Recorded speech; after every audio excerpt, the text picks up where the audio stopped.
Hello, this is Mike Swanson. This is a quick segment of the past American century. It's sort of an announcement. Walt Brown's new book, the Kindle version of it, Judyth Baker in Her Own Words, is now out. It's been formally released on Amazon.com. I believe that this is the most important book in regards to the Kennedy assassination that's been published this year after the publication of John Newman's book in his series a couple months ago. And this book is starting to get, on the rounds of the Kennedy assassination research community. People are buying it, people are reading it, because the topic is red hot. There's no doubt about it. Judyth Vary Baker is a person that has created a huge following with her story about having known Lee Harvey Oswald and having been involved in cancer plots and even experiments on animals, cruel experiments, even on humans, and all kinds of things.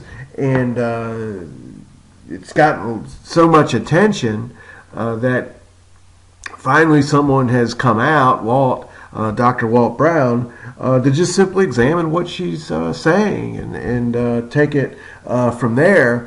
And so I recommend you grab the book, Amazon.com. You can get the hard copy from it too when you see the listing there.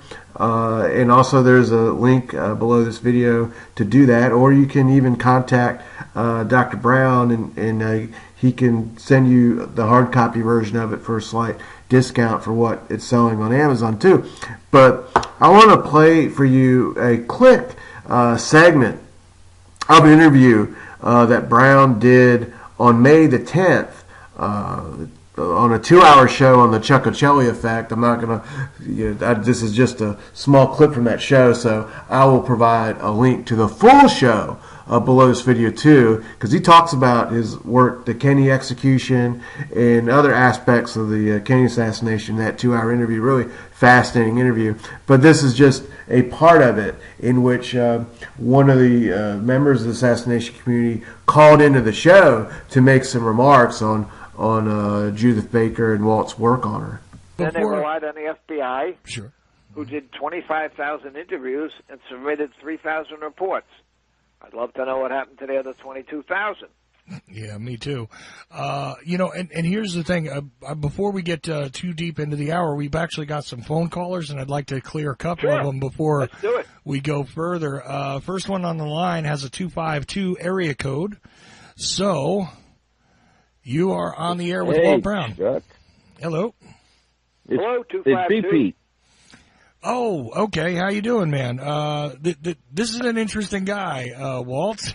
Have you ever seen online the work of somebody that is named B. Pete? It seems to me I have. Mm-hmm. I'm sure that you have. But anyway, B. Pete, man, how you doing? You got a question or comment for Walt Brown? Well, I just wanted to say I'm glad to see somebody is finally going and taking Judyth Vary Baker at her word. That's been the one thing I've been able to try to do, is take exactly what she says and prove her wrong based on facts. And Well, it's been slow going. I do plan on buying the book. I found there were two things of major instance I found. She tells a tale of supposedly being secretly enrolled into college prior to her New Orleans days. And she brings up George Smathers, senator from Florida.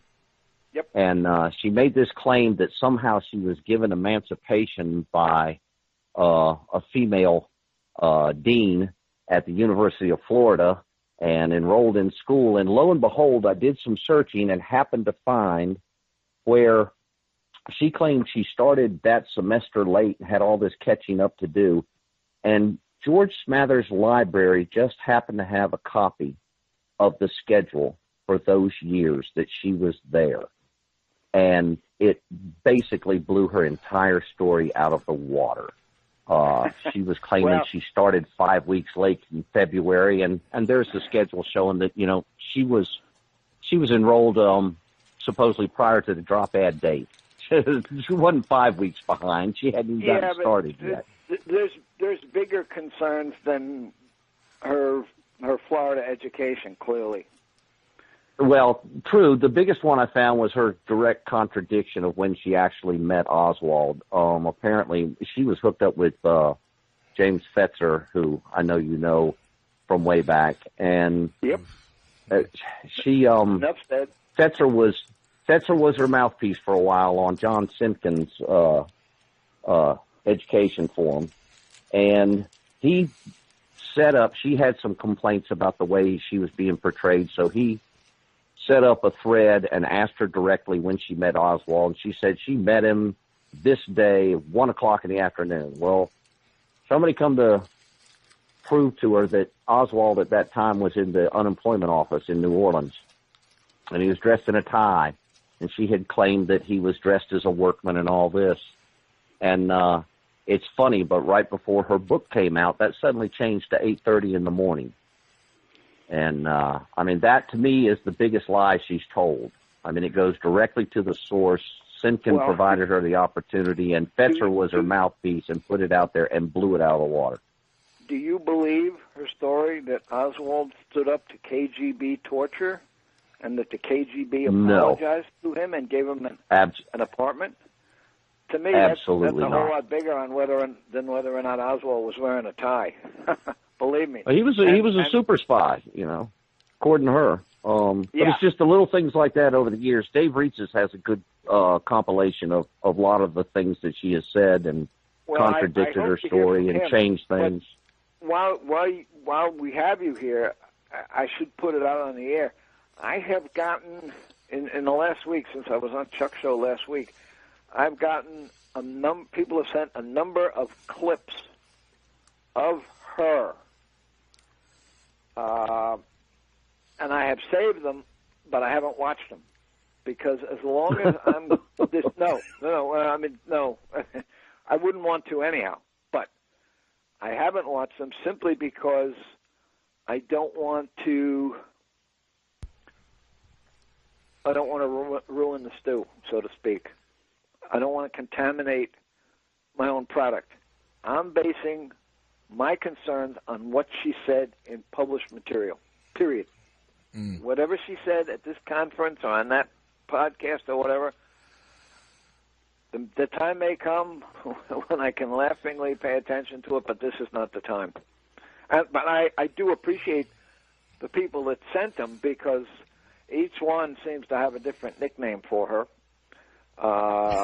And my favorite is Rob Clark came up with Judyth Vary Baker a long time ago, and I've just used that one ever since. That is one I've heard frequently, but some of them we're not going to discuss in church, to say the least. But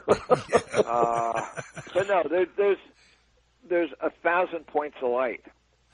And as I mentioned last week, if she said, well, I was walking north on such and such a street, and it turns out she was actually walking south, that's nickel dime. But I wanted to take a minute. That's another matter. I did want to take a minute to say thank you and I'm looking forward to ordering the book, and appreciate all that you've done in that. And I have really enjoyed last week. I missed last week's show, had to listen to it as a podcast, so I made sure I was here tonight so I could catch this one. And thank you for your time. It was nice speaking with you. I look forward to signing your book. Okay, thank you. Have a good one, Chuck. Absolutely. Thank you, BP.